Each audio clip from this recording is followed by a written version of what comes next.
Olá, bom dia, que a graça e a paz de nosso Senhor Jesus seja conosco.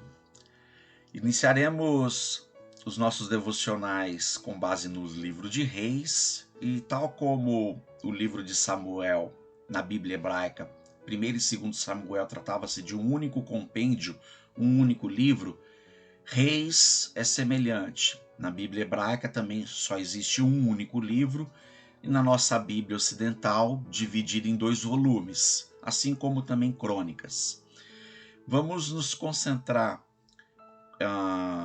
no capítulo 3, mas eu deixo a minha recomendação para que faça a leitura do capítulo 1º e 2º, em que o capítulo 1º mostra o fim da vida do rei Davi, já envelhecido e tendo contraído uma espécie de uma doença de hipotermia. E aí o capítulo 1º fala do tipo de tratamento que a corte e os médicos da época decidiram em como aplicar. Aí envolvia trazer uma jovem dentre os súditos para cuidar de Davi na sua vida, no final da sua vida, semelhante ao que nós temos hoje em dia como home care. Não que houve a semelhança do tipo de tratamento, mas do tipo de pessoa chamada para cuidar de alguém envelhecido.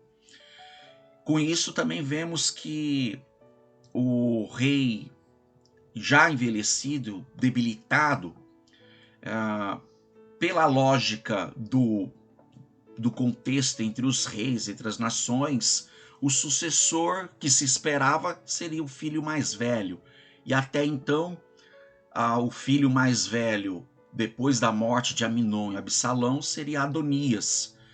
E nós vemos que Adonias ele se antecipa antes mesmo da morte do rei, e num pressuposto de que ele seria o sucessor, ele antecipa o reinado. Ele mais um que usurpa o reinado, porque não houve nenhuma formalidade, nenhum protocolo do rei, ou mesmo, lógico, toda a sucessão predominantemente era com a morte do rei.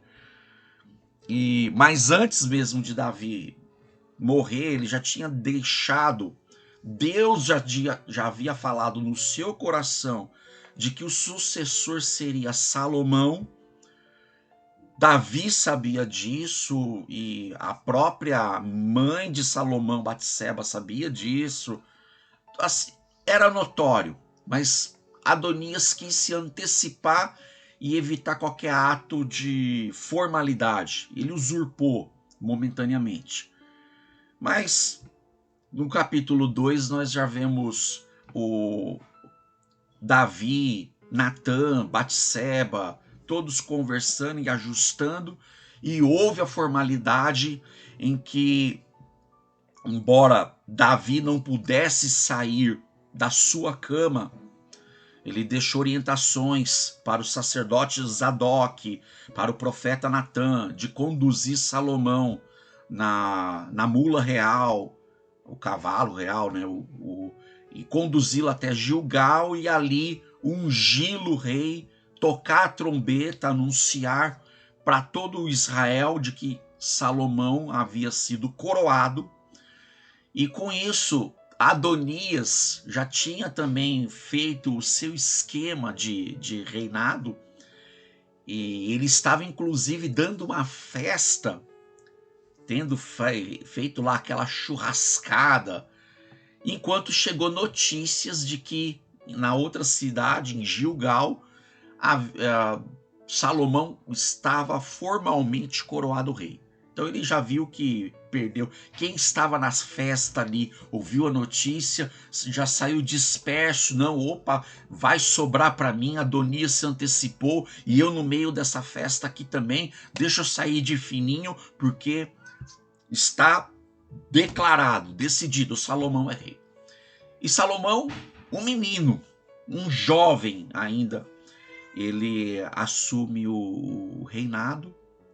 E aqui é onde eu quero me concentrar, já no capítulo 3, em que Salomão, um jovem rei, ele vai em solenidade prestar adoração ao Senhor, sacrifício ao Senhor, oferta ao Senhor, num ato de rei, mas num ato também de ser o líder à frente do povo para conduzir o povo e deixar declarado para o povo que tipo de liderança que ele exerceria, mesmo sem saber muita coisa por conta da sua juventude.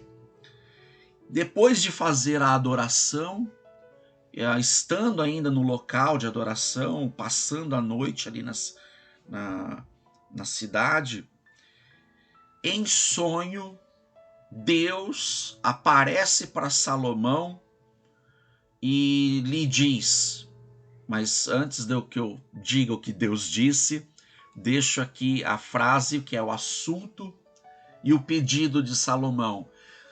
Dá, Senhor Deus, dá, Senhor, ao teu servo um coração cheio de discernimento, capaz de distinguir entre o bem e o mal. E aí, com isso, vamos fazer a leitura, mas para facilitar, vou ampliar a leitura para nós. Que diz o texto em 1 Reis 3, verso 5 em diante. Em Gibeon, o Senhor apareceu a Salomão num sonho à noite e lhe disse: peça o que quiser e eu te darei. Salomão respondeu: tu foste muito bondoso para com teu servo, o meu pai Davi, pois ele foi fiel a ti e foi justo e reto de coração. Tu sustentaste grande bondade para com ele e lhe deste um filho que hoje se assenta no seu trono. Agora, Senhor meu Deus, fizeste o teu servo reinar em lugar de meu pai Davi. Mas eu não passo de um jovem e não sei o que fazer. Teu servo está aqui entre o povo que escolheste, um povo tão grande que nem se pode contar. Dá, pois, ao teu servo um coração cheio de discernimento para governar o teu povo e capaz de distinguir entre o bem e o mal. Pois quem pode governar este teu grande povo? O pedido de Salomão fez, que Salomão fez, agradou ao Senhor. Pois bem, nós vemos aqui algo interessantíssimo. O pedido de Salomão: dá, Senhor, ao teu servo um coração cheio de discernimento, capaz de distinguir entre o bem e o mal. O que ele pede é algo que ele antes reconhece. Deus, sou jovem, inexperiente. O seu povo é grande, o seu povo é numeroso. E eu assumindo agora, eu admito diante do Senhor as minhas limitações. E para conduzir esse povo que é teu, esse povo de Israel é o teu povo, eu sei quem eu sou. O Senhor me colocou como rei, e como o Senhor foi com o meu pai Davi, seja comigo, Pai, meu Deus, meu Senhor. Me dê sabedoria, me dê discernimento para distinguir o que é certo do que é errado, distinguir o bem e do mal, para conduzir o teu povo no teu temor. Era isso que se passava no coração de Salomão. Um líder que não sabia tudo, mas pôde confiar naquele que era o detentor e é o detentor de toda a sabedoria. E vendo Deus a virtude do seu coração, e aí é muito interessante a simplicidade que muitos jovens e principalmente crianças têm. Facilmente reconhecem as suas limitações e o quão dependentes são de orientação para muitas vezes replicar o que fazer. E ali sim, simplicidade de Salomão, Deus vê algo grandioso. E aí Deus diz: como você pediu algo, não necessariamente para os teus desejos, algo para si,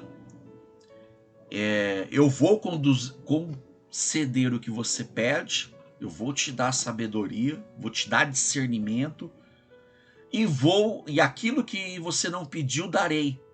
Vou te dar honra entre as pessoas, vou te dar poder, vou te dar riqueza, de modo que não houve nenhum antes de você e nem depois de você, Salomão, haverá.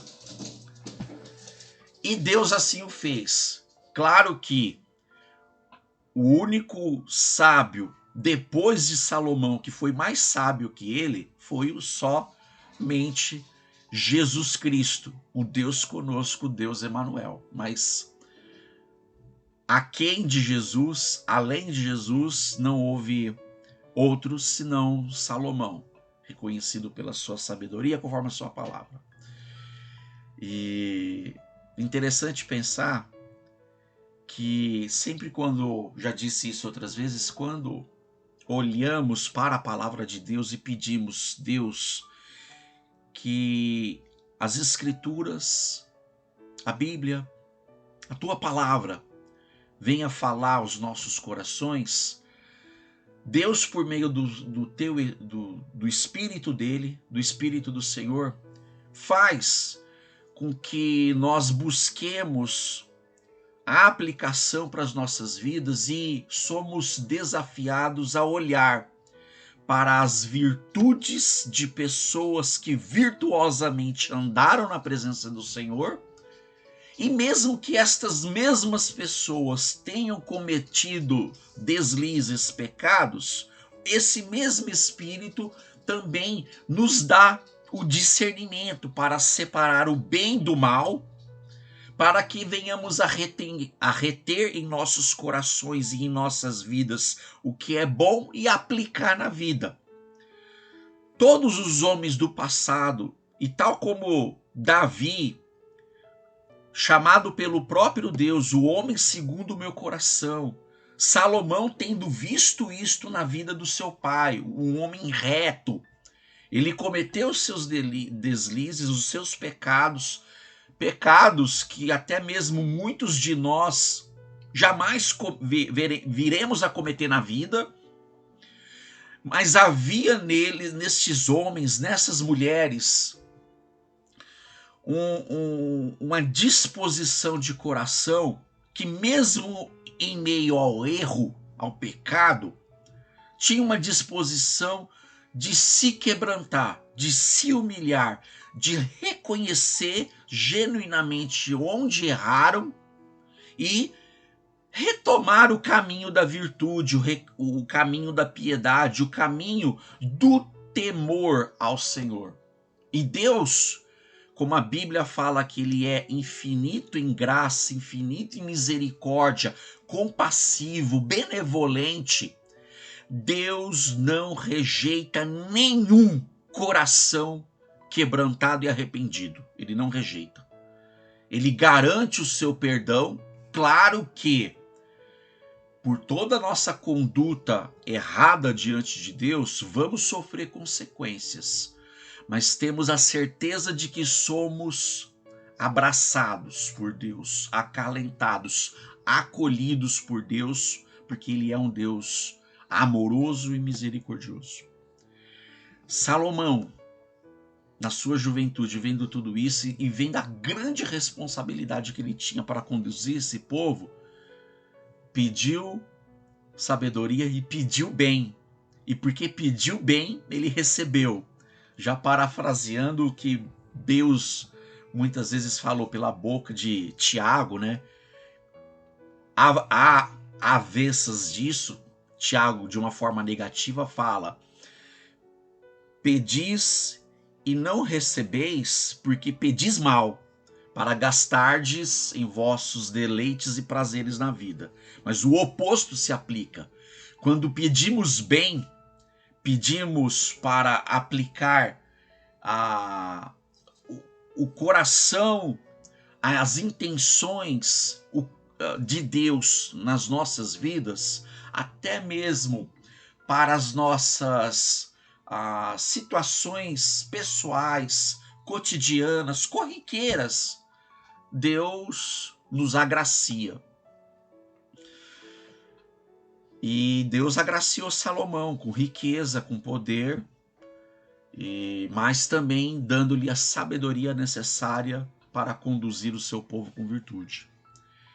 O que isso se aplica para mim e para a sua vida? Olhando esse lado virtuoso de Salomão, nós, nas nossas orações, precisamos sempre dizer, tal como o Pai Nosso, seja feita a tua vontade, assim na terra como no céu. Deus, que todo o meu pedido, que todo o meu anseio, que toda a minha expectativa seja de acordo com a tua vontade, Pai. Confirma, ó Deus, a tua vontade no meu coração e alinhe, Senhor, o meu coração a se moldar com o teu querer, com a tua vontade. E Deus, que conhece tudo, que no seu decreto, na sua soberania, Ele tem um plano perfeito na minha, na sua vida, na vida de todos na face da terra e de todos os tempos, desde Adão até o último homem ou mulher que há de nascer na iminência do dia eterno, a nossa esperança. Deus tem um plano na vida de todos. E Ele conhece os nossos corações no sentido de, embora pecadores, falhos, mas arrependidos, quebrantados, com a disposição de viver em temor, em reverência e em amor ao Senhor, amando a Deus acima de todas as coisas, com toda a nossa força, com todo o nosso entendimento, com todo o nosso ser. Deus responde às nossas orações.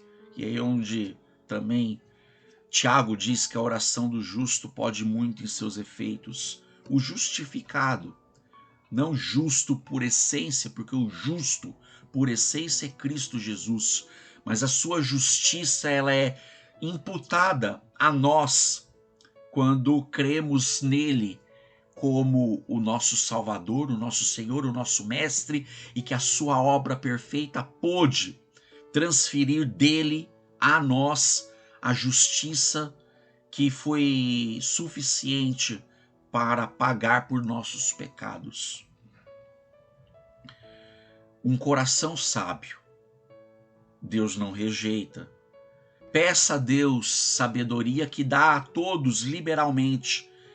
E o pedir sabedoria como Salomão é dizer, Deus, eu sou um menino, uma menina, uma criança, não tenho experiência, preciso do Senhor, não posso sozinho.